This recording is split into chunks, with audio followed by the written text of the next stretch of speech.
was 25 years ago. I know, that sounds so strange to be saying. 25 years ago, in my first week as a freshman at the United States Military Academy, I stood in a foxhole at my very first riflery range, squinting to see the furthest pop-up target when I suddenly heard a very gravelly voice behind me. "Hey, you need to qualify this time, okay? We're leaving in 15 minutes. I turned my head to find an upperclassman that I'd never met before. And before I could even ask what was going on, he added, "Shabbat services start in an hour and a half. Finish qualifying, hand your rifle to your squad leader, someone will clean it for you, then head to my truck over there, and we'll head off to the barracks to get you cleaned up." Flabbergasted, I qualified successfully before following that upperclassman's instructions to the letter. My entire squad looked on with disbelief as I handed my rifle to my squad leader, walked toward the truck, and took off for the barracks. When I returned from Erev Shabbat services nearly 3 hours later, there sat my squad mates, shining their shoes after they had finished cleaning their rifles and mine. Before I could thank them, everyone gathered round to ask what it was like at Jewish services. So I explained. After I showered, we marched to the chapel, we prayed, we got to use the phone to call home, and then we ate some Chinese food provided by the local Jewish War Veterans chapter. And then we came back to the barracks. By the following week, half of my squad had become Jewish. Now, luckily for me, by the late 20th century, the United States military had adopted an expansive approach to spiritual support. As an institution, the military encourages service members to practice their own faith and supports them by providing access to the worship services, ritual objects, and clergy that they need. This welcoming approach has only blossomed in the years since I served, with the military welcoming service members across economic, racial, ethnic, religious, and gender spectrum, and adopting curricula to educate its leaders about the experiences, the culture, and the history of its service members so that they can better lead by making all their subordinates feel at home in the military. Does it always work? Of course not. Changing a culture takes time, and individual leaders with biases and prejudices can easily thwart the military's aims, especially at the unit level. But the mission remains the same. Do whatever it takes to welcome and embrace any who would serve this great nation. As it turns out, the military takes a very Jewish approach to welcoming the other. This week's Torah portion, Parshat Vayera, begins by telling us that Adonai appeared to Abraham by the trees of Mamre as he sat at the entrance of his tent during the heat of the day. Looking up, he sees 3 individuals standing nearby, and when he notices them, he runs from the entrance of his tent to greet them. The medieval commentator Rashi suggests that Abraham sat outside in the heat of the day, just waiting to see if anyone would pass by so he could invite them in. And when someone finally appears, he rushes to greet them and beckon them into his tent, where he and his wife Sarah welcome them not with a drink of water, not with a snack, but with an entire feast of their best food. Only then do the strangers reveal their true purpose, informing Abraham and Sarah that at long last they will be blessed with a child of their own.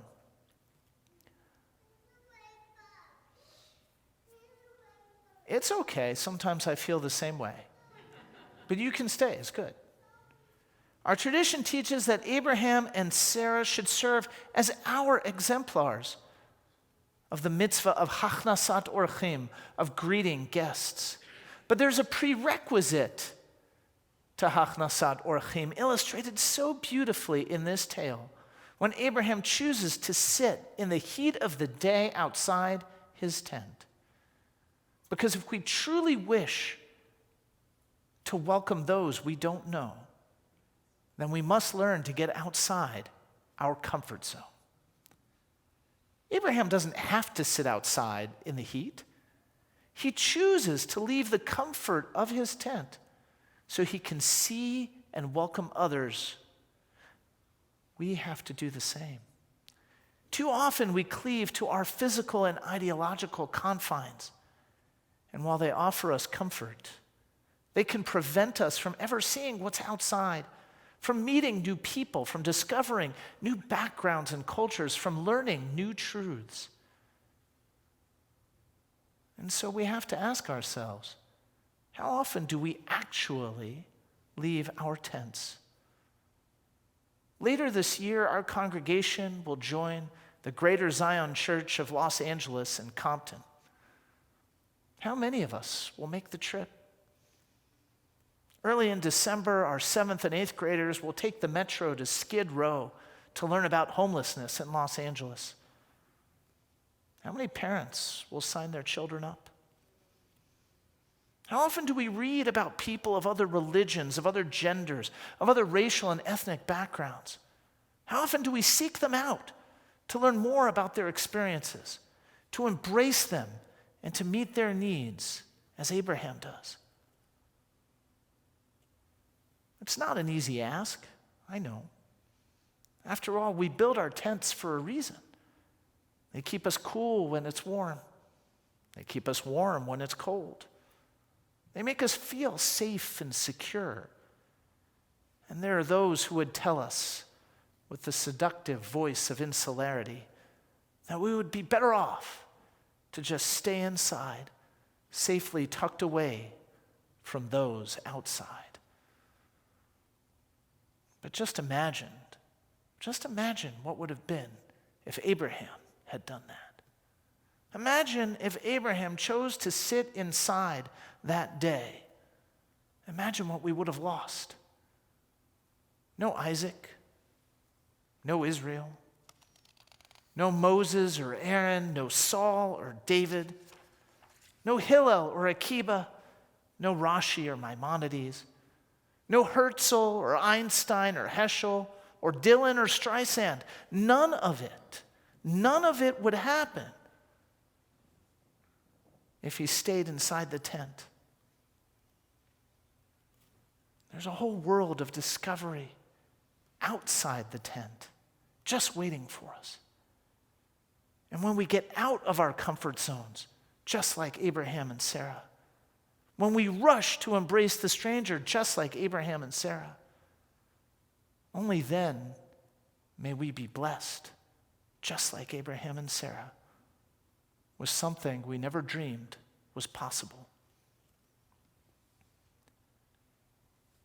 2 years after my very first Shabbat service at the West Point Jewish Chapel, I had the privilege to visit the American Military Cemetery in Normandy, France.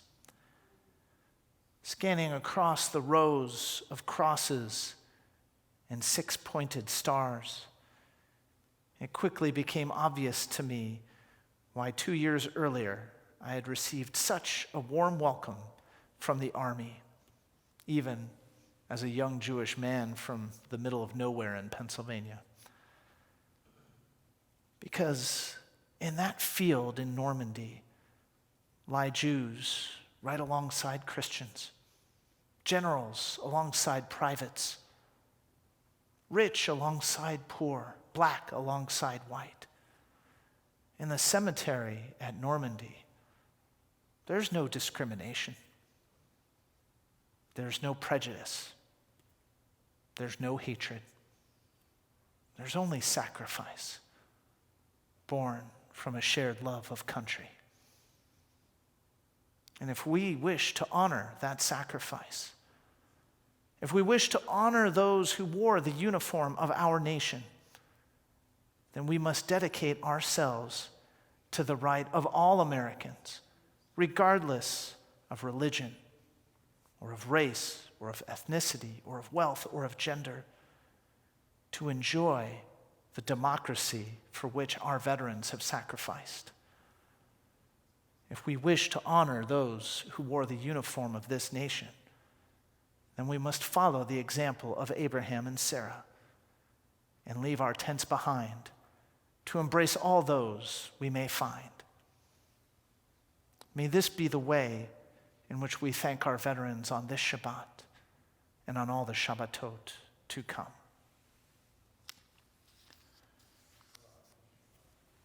Thank you. Before we continue with our service, I'd like to offer a blessing to our veterans. Those of you watching from home will see the names of those who shared the history of their service with us appearing on our broadcast. If any of you here tonight have served our country, I'd invite you now to join me on the Bima. And if you're joining us online and you served our nation, we ask you to share your name and branch of service so that we might honor you.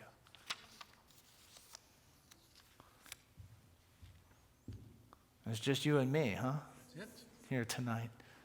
Here, hold on. You mind telling everybody your service? Marvin Pear. I was in the Medical Corps. My first year was in Vietnam. Second year was at the Aberdeen Proving Grounds in Maryland. Thank you for your service.